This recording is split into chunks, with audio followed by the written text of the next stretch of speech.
ও মুসা, আমি ঠিক বলেছিলাম, আমি তাকে বন্ধা বানিয়েছি, কিন্তু আমার বান্দি যখন সেজদায় পড়ে আমাকে ইয়া রহিম বলে চিৎকার করে ডাক দেয়, আমাকে দয়াময় আল্লাহ বলে চিৎকার করে ডাক দেয়, আমি আল্লাহ তখন এই বন্ধা ঘরে, বন্ধা মহিলার ঘরে সন্তান দান করেছি।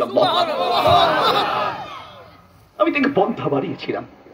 পৃথিবীর মানুষের পক্ষে অসম্ভব হতে পারে, আল্লাহর পক্ষে অসম্ভব বলতে কিছু নাই।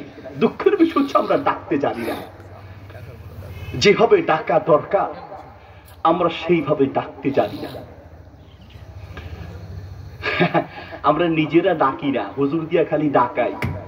আপনারা আবার মাইন্ড করবেন না, রাগ করবেন না, আমার মামা রাগ করে কিনা আল্লাহ জানে। আমরা শুধু হুজুর দিয়া ডাকাই। আমি বলতে চাচ্ছি, হুজুরের কাছে দোয়া চান অসুবিধা নাই। খতিব সাহেব হুজুর দোয়া করেন, ঠিক আছে, হুজুর দোয়া করবে, আমি দোয়া করব, অমুক দোয়া করবে, তবে আল্লাহর কসম সারা দুনিয়ার হুজুরের দোয়ার চাইতে আপনার নিজের দোয়া আপনার জন্য সবচেয়ে বেশি কামিয়াবি হবে, ঠিক কি না? আপনার দোয়া আপনার জন্য বেশি কামিয়াবি হবে। আপনার কলিজার ভাষা আল্লাহ বুঝেন।